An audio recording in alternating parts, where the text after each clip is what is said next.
todas las frecuencias de Radio Amanecer Internacional. Aquí iniciamos nuestro diálogo bíblico. Juan Francisco Scroggins y Miqueas Fortunato les invitan a acompañarnos en los próximos minutos. Estaremos dialogando sobre temas de gran importancia y de trascendencia espiritual. Scroggins, ¿qué tal? Saludos, agradecemos la sintonía de todos nuestros oyentes en República Dominicana y tierras extranjeras que nos escuchan a esta hora. Así es. Hoy en nuestro programa están como invitados especiales el pastor Henry Uribe y el pastor Gerardo Bautista. Y con ellos estaremos hablando acerca de temas que tienen que ver con las Sagradas Escrituras, con la Biblia. Bienvenidos, pastores Uribe, pastor Bautista. Muchas gracias. El Dios del cielo nos bendiga al conducir este programa, al ver estos datos tan importantes en nuestra creencia, en nuestra firmeza en la palabra de Dios. Estamos contentos de estar con ustedes otra vez en nuestra misión de compartir con ustedes las sagradas verdades de la Santa Palabra de Dios. En un programa anterior estábamos hablando con el pastor Uribe específicamente sobre los libros apócrifos. Y con este tema quisiéramos hoy iniciar nuestro diálogo.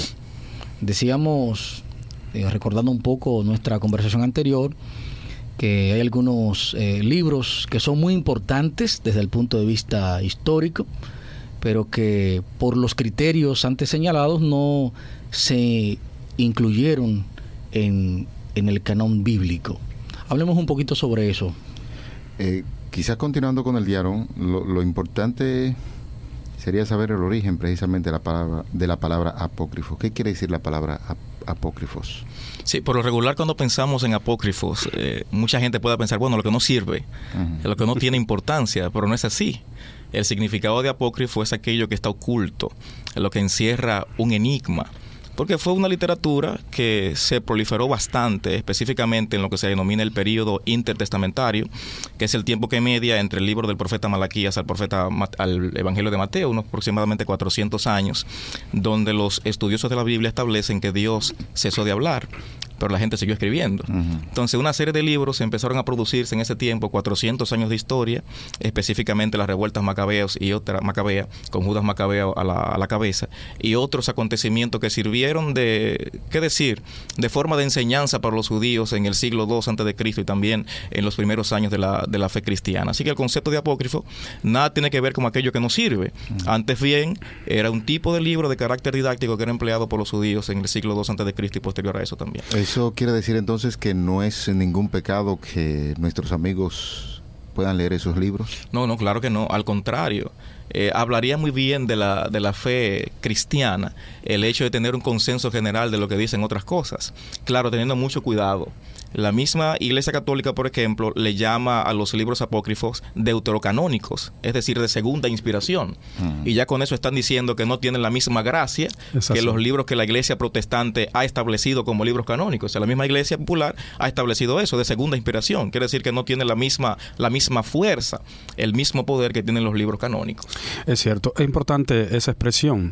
Libros apócrifos, deuterocanónicos o de no inspiración, como son los tres nombres más comúnmente conocido por ellos, dan la idea de libros que no tienen la misma medida o no cumplen los mismos requisitos del canon sagrado de la inspiración. Sin embargo, son libros que arrojan algunos datos históricos de importancia y son libros que debiéramos también leerlo para ver alguna referencia del tiempo bíblico y de esos tiempos precisamente en el que se escriben. Muy bien. Esta aclaración pues la hacemos porque algunas personas dicen, no, pero mi Biblia tiene este libro, mi Biblia no tiene este libro. Quizás esto podría traer algún tipo de confusión en alguien que por primera vez está hojeando una Biblia y dice, a veces le dicen a uno cuando uno va a estudiar dar un curso bíblico, le dicen, pero mi Biblia tiene ese libro que usted está citando. O sea, ¿cómo se podría esto aclarar para que cualquier persona que nos esté escuchando pueda entender? De hecho, algunas versiones que incluyen esto lo ponen como un aclarando dentro de sus portadas. Dice Santa Biblia, incluyendo deuterocanónicos. Eso también es una alusión honesta para dar a entender a las personas que incluye estos libros que no pertenecen al canon reglamentario de la inspiración bíblica, pero que están ahí incluidos esos datos y que la persona también puede leerlo. No hay dificultad de leerlo, al contrario. Los teólogos buscan mucha información en ellos, tienen historias interesantes que pueden arrojar alguna referencia de la Biblia, pero que siempre se tenga pendiente la misma expresión, deuterocanónicos, apócrifos o no inspiración, ya nos hacen entender qué utilidad podríamos darle. Habíamos establecido en el programa anterior que el canon del Nuevo Testamento ya se había concretizado para el siglo II, por lo menos había un intento importante. Y establecíamos allí que no fue el producto de un fenómeno extraordinario, de un temblor de tierra que movía la mesa y los libros caían al suelo. También puntualizamos ese día que la Iglesia intentó en el Concilio de Trento, celebrado en el año 1546, la formación del canon del Nuevo Testamento, y allí se incluyeron los apócrifos. Es bueno apuntar que Jerónimo, en la edición de la Vulgata, la Biblia que sirvió como soporte de la Iglesia Católica durante muchos años, él dijo que no quería aceptar allí los libros apócrifos y fueron colocados. O sea, el mismo Jerónimo apuntaba a que no debía aparecer en la Vulgata latina los libros apócrifos, aunque la Iglesia estableció en el Concilio de Trento el que debían colocarse. Así, hermanos, no es decisión de un concilio el que un libro pertenezca al canon bíblico o no.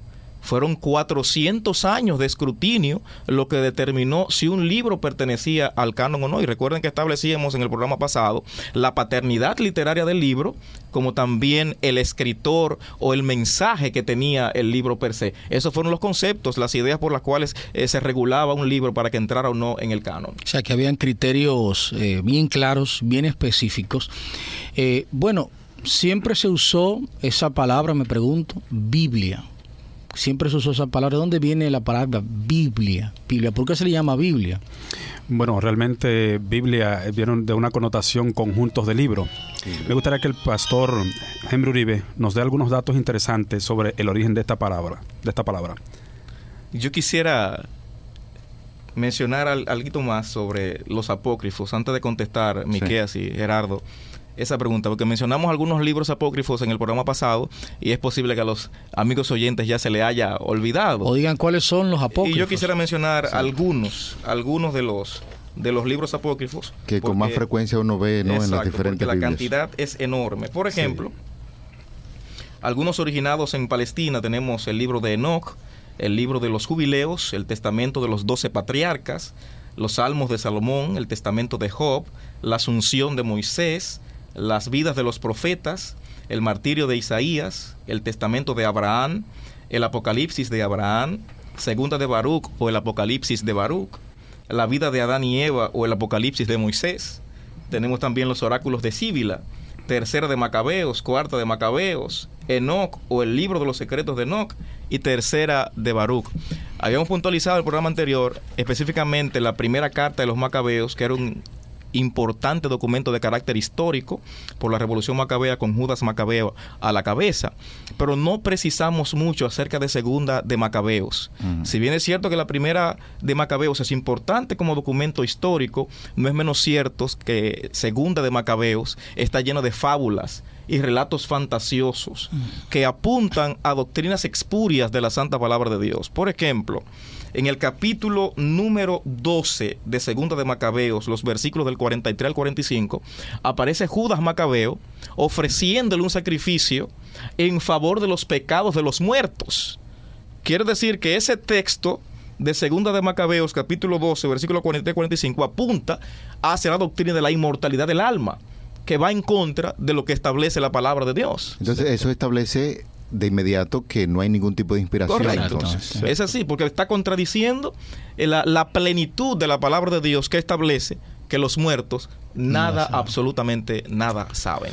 Porque la importancia de los libros inspirados es cuando ellos pueden concordar con el principio céntrico de la palabra de Dios, a pesar de ser diferentes autores. Eso es importante que se tenga pendiente. Tiene que tener el principio de armonía entre cada autores. Cuando el pastor Uribe hacía mención a los nombres de esos de esos libros. Por ejemplo, ahí se hace mención mucho al nombre de Enoc. ¿Qué podría decirnos acerca, antes de entrar en detalles directamente sobre la Biblia, qué podría decirnos acerca de los autores? ¿Fue acaso Enoc o los autores de los libros son de acuerdo al título que llevan? Específicamente el libro de Enoc es citado por Judas. Usted recordará ese texto que aparece en el libro de Judas que menciona... Judas, versículo 9. Correcto. Ese libro de Enoc. Porque al parecer habían algunas cosas que sí podían utilizarse. Recuerden que hemos establecido que no era que eran malos los libros apócrifos, solo que no pertenecían al canon por no ser inspirados, pero tenían elementos de historia sumamente importantes. Al parecer, Judas está empleando alguna cosa del Evangelio de Enoc o del Apocalipsis de Enoc para aportar a la carta que estaba escribiendo. Si fue el mismo Enoc que lo escribió o no, no conozco la información. Bien pudo haber sido otro Enoc o alguien que haya copiado alguna expresión de Enoc en caso de que fuera cierto y real. Okay. Es importante que se sepa también que un libro deuterocanónico o apócrifos o de no inspiración, conociendo los nombres, puede tener inclusive en su contenido algún relato de hechos verídicos. Uh-huh. Puede ser que un libro de esto cuente una historia que fue verídica, que ocurrió. Eso no es lo que le da la capacidad de que sí es inspirado. Repito, puede un libro tener hechos verídicos dentro de su contextura. Lo que lo hace de no inspiración es el tiempo que escribe y también la regla que se pasa del canon sagrado, no cumpliendo con la concordancia armoniosa de los demás escritores. Muy bien. Ahora yo creo que sí podemos ir al tema de la Biblia. Siempre se llamó Biblia. ¿De dónde viene la palabra? Es ¿no? interesante esa expresión. Sí, porque la vivimos usando, ¿verdad? Siempre tenemos la Biblia para arriba y para abajo. ¿Por qué? ¿Por qué se le llama Biblia? Exacto. Sí. Hay un texto que hacemos bien en mirar en el libro de los Salmos, el capítulo 83. Por lo regular, cuando usted abre un diccionario bíblico, le va a decir que la palabra Biblia nos viene de biblos. ¿Pero qué cosa es biblos? Perfecto. Si queremos ver en la Biblia, en el libro de los Salmos, el capítulo 83, el versículo 7, donde dice: Gebal, Amón y Amalek, los de Filistea y los habitantes de Tiro. En el libro de Ezequiel, capítulo 27, versículo 9, se menciona nueva vez la palabra Gebal. ¿Y qué tiene que ver Gebal con nuestro estudio de la palabra de Dios? Sí, como que resulta ahí fuera de contexto. Como que ahora nada tiene que ver, ¿verdad? Gebal. Lo cierto es que Gebal era una avanzadilla sirio-palestina que recibió diferentes nombres en el decurso de la historia. Cuando los griegos asumieron esa comunidad, le cambiaron el nombre de Gebal por Biblos. Perfecto. Biblos está ubicada cerquita de Tiro y Sidón. Era un centro comercial importantísimo, de mucha agitación comercial, específicamente de los egipcios. Los egipcios veían en Biblos, la antigua Gebal, un centro para comercializar sus productos. Y el principal producto que comercializaba Egipto con las tierras extranjeras era el papiro, un tipo de material que servía para la escritura, que se confeccionaba, se fabricaba en base del material llamado papiro, que eran unas cañas que crecían en las riberas del río Nilo. Se tejían unas con otras, se pulía una parte de las dos caras del papiro y en la parte plana se escribía. Así que Biblos era el lugar donde se comercializaba ese material de escritura conocido como el pergamino. En un momento determinado, era tan bueno el papiro que se llevaba a Biblos que la gente, cuando quería conseguir un papiro de buena calidad, decía: consígueme un Biblos. De tal suerte que Biblos ya no era la comunidad donde se vendía el pergamino. Biblos ahora era el mismo pergamino, ¿ya? Y una gran parte de la palabra de Dios se escribió en pergaminos que provenían de Biblos. En un momento ya Biblos y pergaminos era la misma cosa. Mismo, sí. Perfecto. Entonces, nosotros conocemos que la Santa Palabra de Dios es un conjunto de libros escritos, una parte de ellos, repito, en pergaminos o en biblos. De allí que cuando se condensan los libros del Nuevo Testamento en ese material, los griegos le dan el nombre de ta Biblia. Ta Biblia es un neutro plural que significa los libros.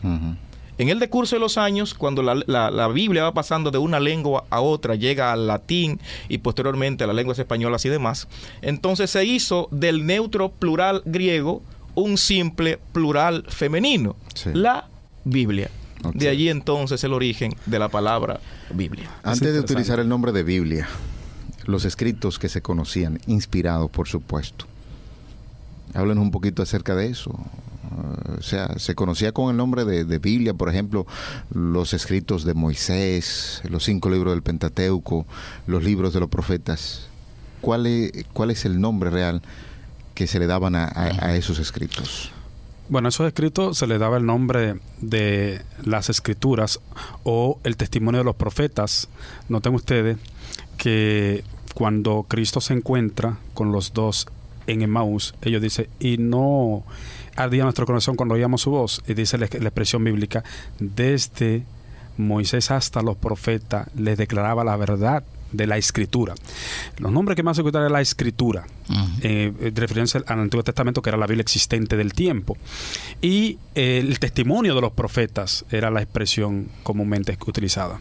Y ustedes recordarán que había una triple división de los escritos. Se hablaba de la Torá o la ley, que tenía que ver con los 5 primeros libros de la Biblia, escritos por Moisés. Estaban los profetas, estaban incluidos los profetas menores y los profetas mayores, y estaban los escritos. Ahí estaban los libros de los Salmos y los libros históricos. Era la triple división, incluso Jesucristo mismo la reconoció cuando estuvo en la tierra.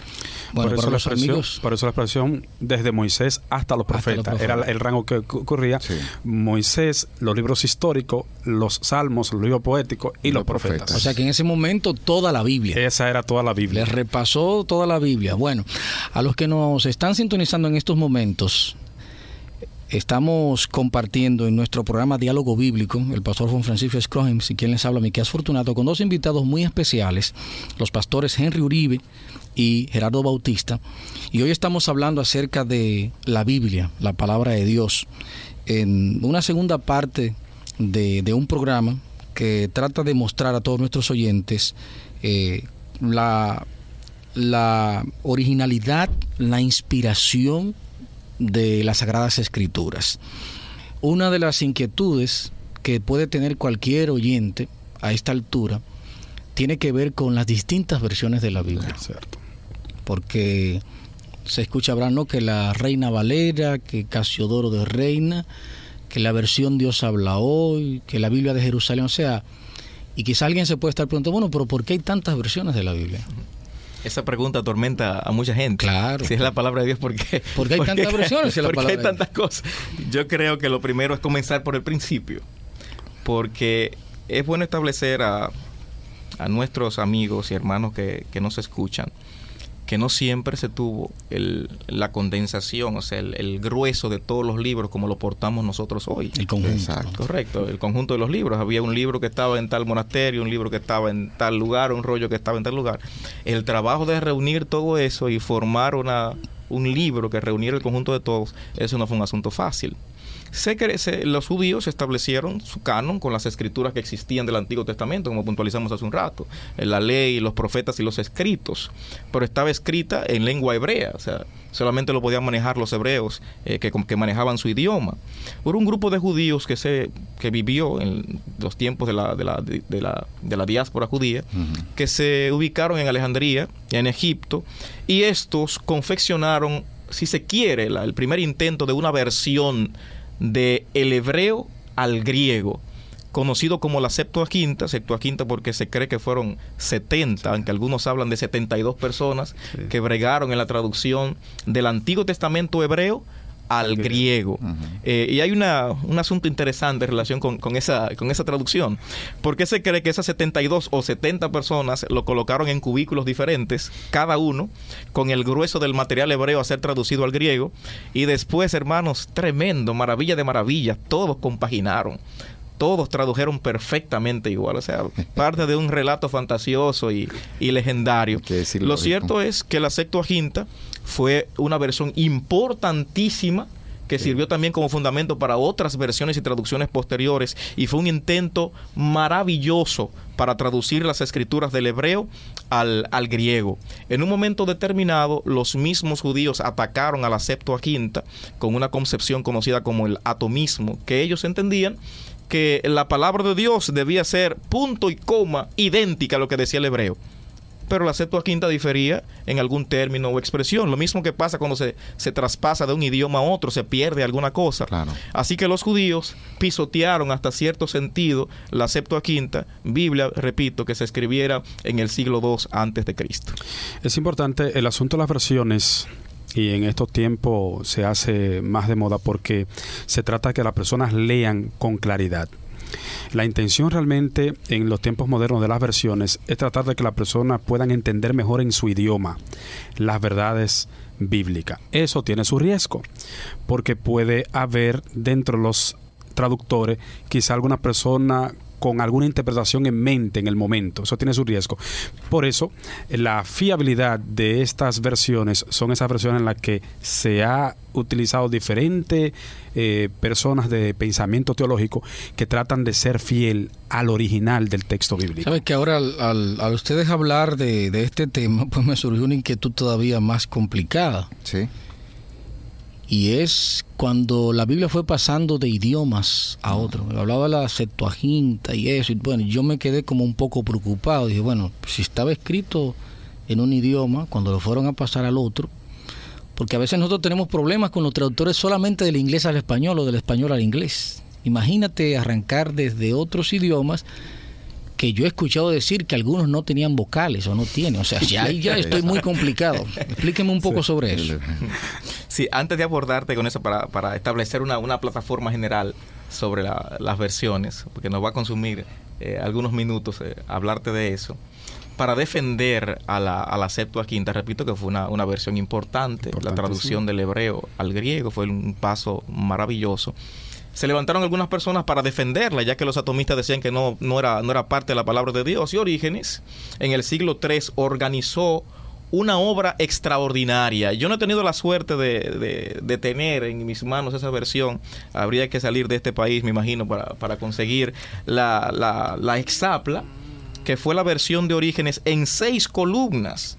En una columna establecía el texto hebreo, en la otra una transliteración del hebreo en caracteres griegos, en la otra columna aparecía una versión de Aquila, en la próxima columna la versión de Símaco, versiones que existían en su tiempo, y la Septuaginta en un texto revisado, como también otra versión conocida como la versión de Teodosio, en 6 columnas. 6 columnas. Para armonizar lo que decía la Septuaginta con las escrituras hebreas. Fue un trabajo que le consumió gran parte de su vida. Así que Orígenes se merece un aplauso, claro. Con esta obra extraordinaria de traducción y esa defensa de la Septuaginta. Por eso revierte mucha importancia la Septuaginta.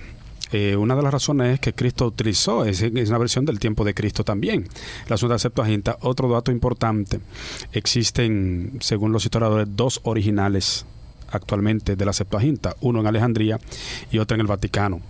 Esos originales, se entiende, son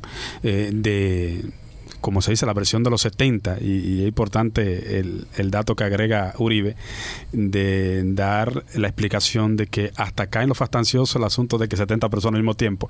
Pero sí, es una versión que ha aportado mucha luz y mucha confianza a la realidad del texto bíblico, sobre todo el Antiguo Testamento, que era la Biblia en ese tiempo. Uh-huh.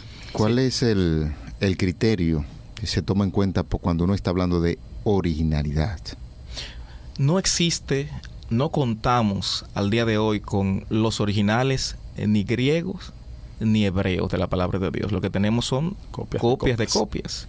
Entonces, lo que se concibe con esto es buscar la copia más antigua que se tenga, porque hay una cantidad de códices, de textos, hay expresiones en la Biblia que aparecen en uno, en otros no aparecen.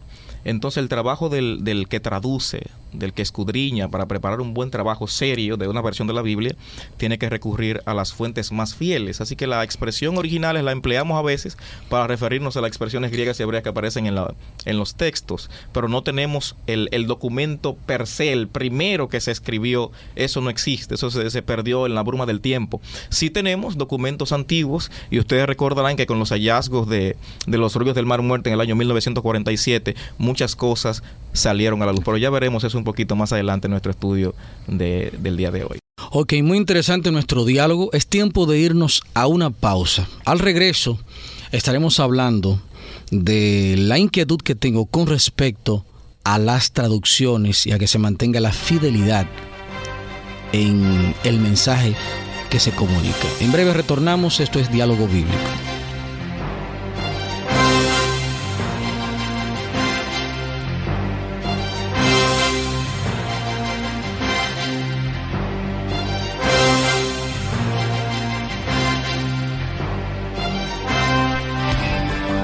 cualquier momento y a cualquier hora, en cualquier lugar, usted podrá escuchar las voces de quienes desean hacer de su día el mejor. Porque no somos locutores en una radio, somos sus amigos, sus compañeros de faena. Hombres y mujeres como usted y como todos. La gran diferencia es el contenido. Radio Amanecer, la voz de la esperanza. La Biblia dice en Filipenses capítulo 4, versículo 6: no se aflijan por nada, sino preséntenselo todo a Dios en oración. Pídanle y denle gracias también. Así Dios les dará su paz, que es más grande de lo que el hombre puede entender. La palabra de Dios está llena de verdades. Lee y practica lo que dice la Biblia.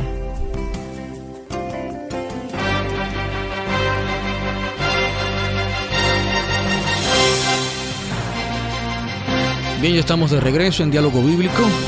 Juan Francisco Scrogims y Miqueas Fortunato les acompañan. Hoy nuestros invitados especiales son el pastor Henry Uribe y el pastor Gerardo Bautista. Estamos hablando acerca de la inspiración de las Sagradas Escrituras y hoy estamos tocando el tema que tiene que ver con las versiones de la Biblia, los libros apócrifos, las traducciones.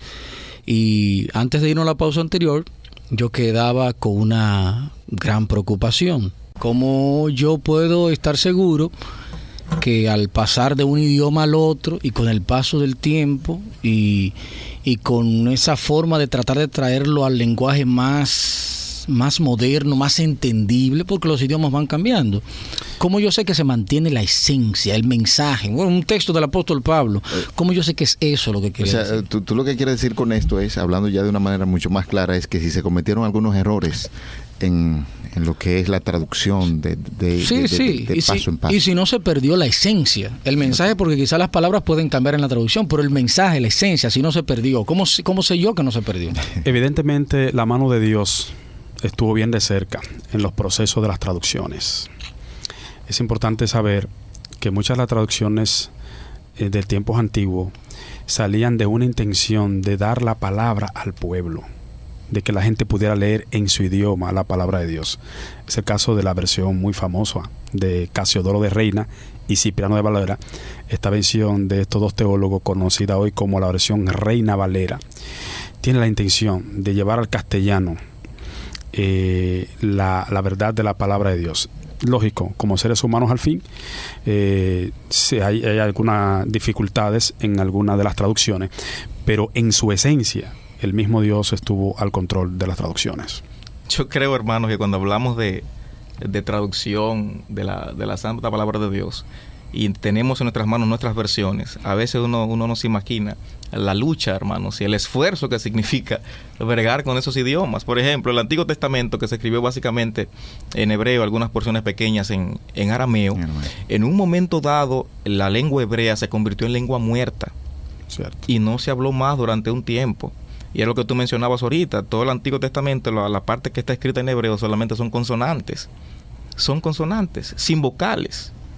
No fue sino hasta el primer milenio después de Cristo, aproximadamente en el siglo VI, que un grupo de judíos, conocidos como los judíos masoretas, diseñaron un sistema de vocalización que consistía en colocar rayas y puntos encima, debajo, al lado y dentro de las letras para preservar el contenido del texto. O sea que dentro de la misma cultura judía hubo un afán intestino para preservar lo que decía la santa palabra de Dios.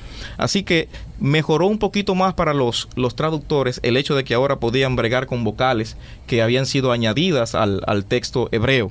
Por otro lado, el Nuevo Testamento se escribe en griego, pero no en el griego glorioso como disertaban los grandes filósofos griegos, sino en el griego vernacular, en el griego koiné, el griego común.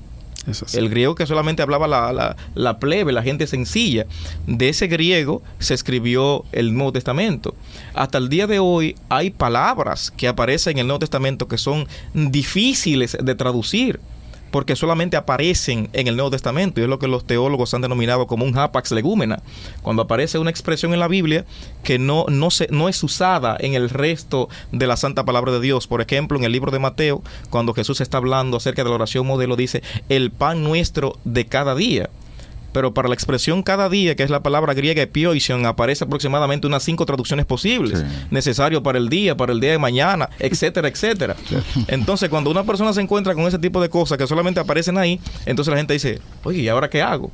Entonces, respondiendo a tu pregunta, ¿cómo se mantiene entonces la identidad del texto que nos llega a nuestras lenguas igual? Eso es imposible. Siempre se pierde algo. En la traducción se pierde mucho cuando se traduce del inglés al español. Ahora imagínese usted agarrar un texto en hebreo, agarrar un texto en griego. Yo te pongo un caso sencillo a los amigos que nos escuchan. El Salmo 23 en hebreo, tiene aproximadamente unas 57 palabras, pero en español tiene más de 100. Note usted que el hebreo con pocas palabras te condensa una idea por la naturaleza del idioma. Si todo eso hay que tenerlo en cuenta a la hora de la traducción. Por eso no todas las Biblias responden a una misma dinámica de traducción. Hay diferentes traducciones de la Biblia. Yo puedo mencionar algunas. Por ejemplo, la traducción formal. La traducción formal de la Biblia, podemos decir también una versión literal, es cuando se agarra el texto griego y hebreo y se transforma en los equivalentes del idioma al cual se desea traducir, palabra por palabra. Esa es una Biblia formal. Va a ser una Biblia rígida, no va a tener mucha elegancia, porque lo que se está persiguiendo es una palabra que se dijo en hebreo o en griego, buscar su equivalente en el español. A veces hay un problema con eso, porque la que se consigue para el español o es muy fuerte o es muy baja en relación con lo que se dijo. Así que hay un problema para escoger una palabra que concentre realmente lo que dice. Hay otro tipo de versión, la versión dinámica, que más que una traducción palabra por palabra, lo que te traduce, lo que te saca, es el mensaje real de la palabra de Dios. Y es muy buena para el estudio. Pero hay otro tipo de versión, que es la versión popular o paráfrasis, que no es más que una interpretación del texto, no es una traducción. Y no es buena para aquel que desea establecer un estudio profundo de la Santa Palabra de Dios. Pero hay una serie de cosas que ya un lingüista podría comunicarnos con mayor claridad, las cosas que se pierden en un momento dado, como la gracia, la elegancia de un determinado versículo o porción de la palabra de Dios. La función de Miqueas y este servidor aquí es tratar de interpretar las informaciones que ustedes van ofreciendo ahí y tratar de llevarlo al lenguaje más sencillo, que el amigo que nos esté escuchando en este momento pueda entenderlo.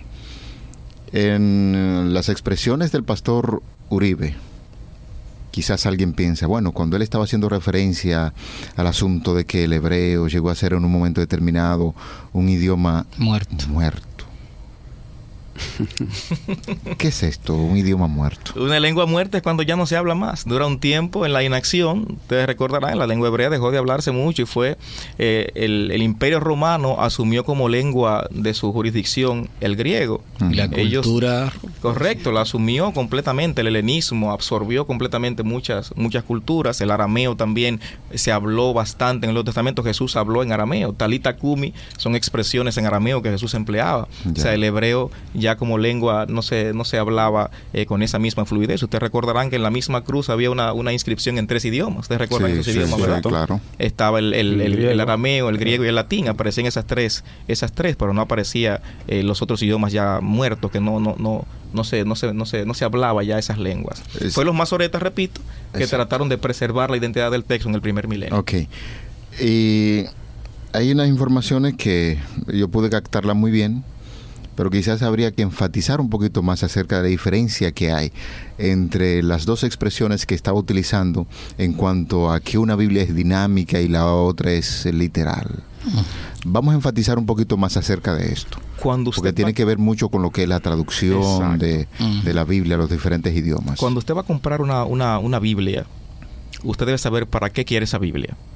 Si usted quiere una Biblia devocional, para usted levantarse temprano y leer un pasaje y no quiere complicarse mucho la vida de esta palabra, de dónde viene, si es del hebreo, si es del griego, cuál es la traducción posible. Bueno, usted consigue entonces una Biblia de estudio, que en este caso sería una versión devocional, una Biblia popular, algunas como la Dios habla hoy, que de manera personal no las recomiendo. No la recomiendo porque es una paráfrasis. Es una traducción. Es una paráfrasis. Con interpretación. Exacto, es una interpretación. A mi niño de 7 años yo podría conseguirle la Dios habla hoy. Y no con esto estoy hablando en detrimento de esa versión. Perfecto.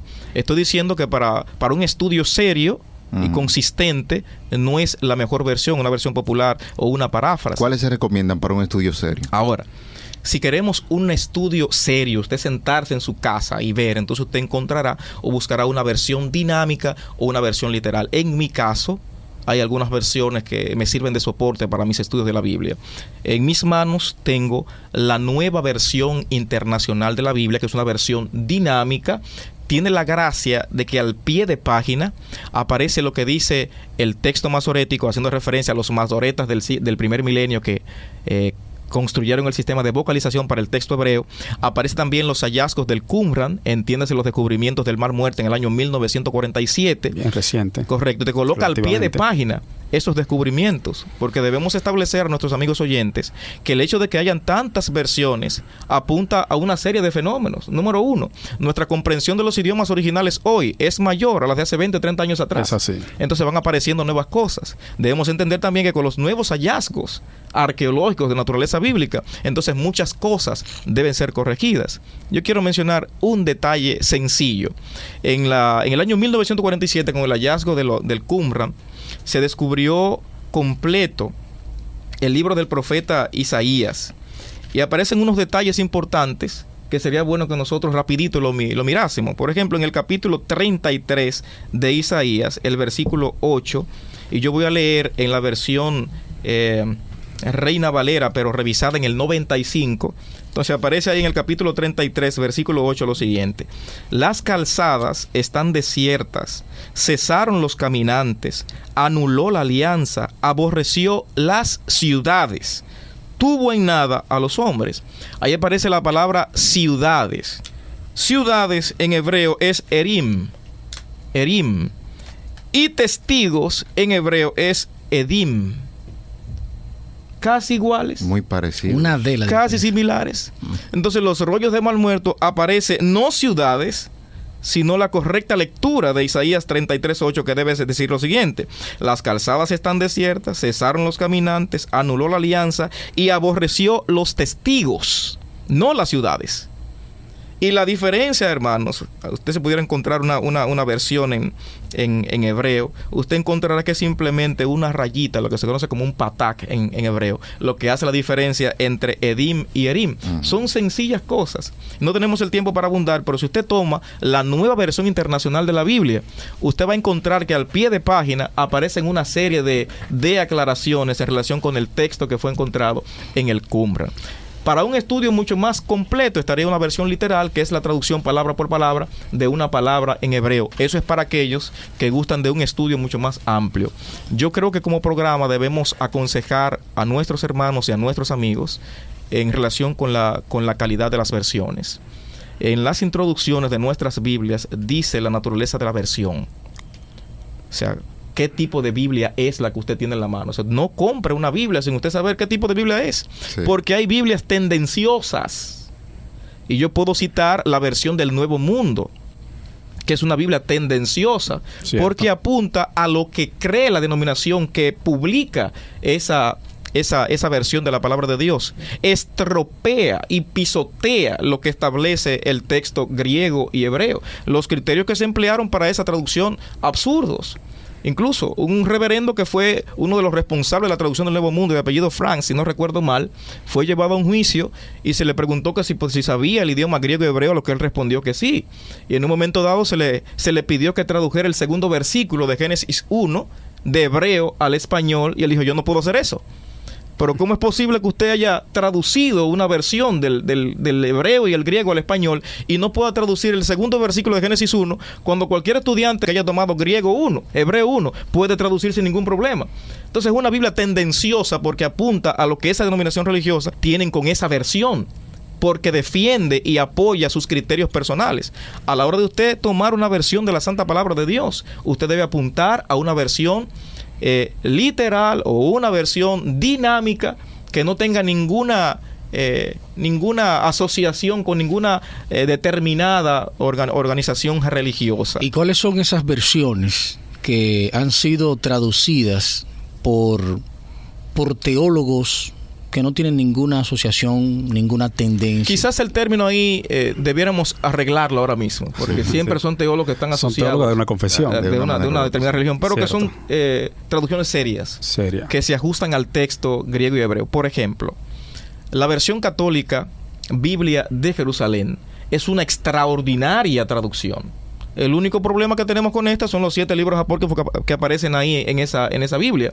Pero como Biblia de estudio, por la calidad de la traducción, es muy buena, eliminando los libros apócrifos que aparecen ahí. Otra versión, la Biblia de las Américas, una extraordinaria versión de la palabra de Dios. Y tenemos otras tantas versiones que por la seguridad del espacio de tiempo no podemos mencionar ahora. ¿Y cómo está conformada esa comisión que hace esos trabajos? Cada confederación tiene sus teólogos. Por ejemplo, la nueva versión internacional, en su portada, en el prefacio, aparece que las personas que intervinieron en la traducción de esta palabra, de esta Biblia, fueron un grupo de teólogos de carácter protestante y evangélico. Ya usted sabe que no hubo un teólogo católico allí. No estoy diciendo con esto que los teólogos católicos no sean buenos, al contrario, hay muchos teólogos católicos muy serios, responsables, muy buenos, y obra de eso es la Biblia de Jerusalén, que es una extraordinaria versión de la Santa Palabra de Dios. Cierto. Es importante también que los hermanos conozcan, los amigos que nos escuchan, la diferencia entre una traducción y una revisión. Y el objetivo de las revisiones. Es importante, la revisión más bien trata de ver algunas cosas donde se ha tenido más luz por descubrimiento más reciente, y otra parte también muy predominante es el cambio del idioma a través de los años. Es decir, si usted lee la versión, por ejemplo, Reina Valera de 1909, de 1609, por ejemplo, y ahora ve la de 1960 o la versión 2000 o 1995, nota que hay un cambio en la estructura del lenguaje. Antes se decía, por tanto, y santificólo, una expresión. Santificólo es por el enclítico, la forma en que se utilizaba la variante de la expresión, y más fácil es y lo santificó. Es decir, el idioma cada cierto tiempo cambia de estructura, de forma, y también amerita una revisión por esa razón. Ok, yo creo que estamos haciendo privilegiado aquí con tantas informaciones de tanto interés como la que estamos recibiendo de nuestros invitados. Eso me da a entender a mí que cuando yo voy a una librería donde tengo que tener ciertos criterios para seleccionar la Biblia que voy a comprar, dependiendo precisamente de lo que yo voy a hacer con esa Biblia, cuál es el criterio que tengo, si voy a estudiar de manera profunda, ya yo sé qué Biblia debo seleccionar, y si es una Biblia que se quiere ajustar al tiempo moderno en su lenguaje, esa cosa también. Ya me han dado los criterios aquí que tengo que elegir para seleccionar esa Biblia. Yo pienso que este es un buen programa que estamos llevando a nuestros amigos. Estas informaciones son muy buenas y de hecho queremos decirle que este programa lo estamos haciendo con ese propósito de informar esas cosas que a veces la gente tiene mucho tiempo en una religión o estudiando la Biblia y no lo sabía, esas informaciones. Así es que, Miqueas. Sí, deberíamos en esta parte del programa, que nos estamos acercando al final, tratar de puntualizar las cosas que hemos tratado. Hemos tratado muchos temas interesantes. Quizás sería bueno ahora dentro de un tema general, por supuesto. Venir ahora con algunos toques para hacer un resumen. Quizás podríamos empezar por hacer una pequeña conclusión cuando hablamos al principio de los libros apócrifos. Quizás mencionar algunos y decir por qué no están en el canon bíblico. Bien, ya puntualizamos al principio que la expresión apócrifo nada tiene que ver con aquello que nos sirve, sino aquello que está envuelto de un misterio. Y mencionamos ya una serie de libros, incluyendo Primera y Segunda de Macabeos. El hecho de que no aparezcan en el canon protestante tiene que ver con el hecho de que contradice muchas de las doctrinas cardinales de la fe cristiana, en lo que hasta ese tiempo era considerado como escritura. Y citamos hace un rato Segunda de Macabeos capítulo 12, donde aparece Judas Macabeo ofreciendo un sacrificio en favor de los pecados de los muertos. Hemos de puntualizar también que el criterio que se tomó para determinar que el libro no pertenecía al canon tenía que ver, número uno, con la paternidad literaria, quién escribe el libro, si era un apóstol o alguien bien cercano al apóstol, como también el contenido del libro. Básicamente fueron los elementos que se emplearon para determinar si un libro pertenecía o no al canon. Nada tiene que ver con el Concilio de Trento del siglo XVI, antes bien por un proceso de escrutinio y de estudio que consumió a la Iglesia cristiana más de 400 años. El otro punto que tocábamos tenía que ver con las traducciones, cómo fue pasando, ¿no? Las escrituras del idioma hebreo, del arameo, cómo fue conservada en los rollos y cómo fue pasando a otras lenguas y se fueron haciendo las traducciones. Y eso sería bueno puntualizar un poco sobre eso. Bueno, ahí se estuvo diciendo también que la necesidad de traducir del idioma original del hebreo la Biblia existente en aquel tiempo, que era el Antiguo Testamento. Entonces, un idioma muy popular del imperio, que era de los tiempos helenísticos, del griego. Esa traducción, hablamos de la Septuaginta, una versión muy conocida, y que es una traducción del hebreo al griego. La traducción, tratar de llevar ese conocimiento que originalmente estaba en el hebreo, tratar de llevar a la cultura del tiempo. Eso, el mismo Dios, podemos decir, estuvo bien de cerca tratando de que se conservara la esencia de su palabra. Eso no indica que el hecho de que haya hombres humanos no también hubiera ocurrido algún tipo de error. Sí, pero al puntualizar esta parte, podemos tener la seguridad de que lo que leemos hoy como Biblia, eso es lo importante, es la palabra de Dios, la palabra de y Dios, que es lo inspirado. Hablamos un poco de las distintas versiones. Exacto. Y yo pienso que recordar no estaría de más. ¿Cuáles son las versiones de la Biblia que ustedes recomiendan? Hay una serie, eso es un compromiso serio cuando le dicen a uno de recomendar. Hay muchas versiones muy buenas. No queremos mencionar el listado de la cantidad de versiones que existen hasta el día de hoy, pero Biblias contemporáneas, recientes, está en mis manos, repito, la nueva versión internacional de la Biblia. Los hermanos de el distrito que tengo el honor de dirigir, Misioneros de Paz, saben las veces que le he insistido en conseguir buenas versiones de la Santa Palabra de Dios. Nueva versión internacional, Biblia de las Américas, Biblia de Jerusalén, por mencionar algunas, son Biblias muy buenas. Bien, a esta altura de nuestro programa, yo quisiera situarme en la posición de un oyente que no ha tenido mucha experiencia con la lectura de la Biblia ni nada. Quizás podría sentirse, con todo lo que hemos hablado aquí, en el plano teológico y profundo, quizás sentirse como un poco confundido, decir, bueno, pero si hay tantas versiones, si alguna la traducción es más confiable para el estudio profundo y otras para lo devocional. O sea, ¿qué podríamos decirle a un oyente así? A fin de que siga teniendo confianza, ¿no?, en la palabra de Dios. ¿Sabe? Cuando iniciaba mis estudios, antes de iniciar mis estudios teológicos, estuve estudiando sobre versiones. Era una preocupación. Y me entraba una curiosidad, oye, si tal traducción, si tal versión, ¿estaré yo leyendo lo que realmente Dios dijo o hubo alguna dificultad? Pero aprendí mientras estudiaba la mano de Dios a través de todas las traducciones.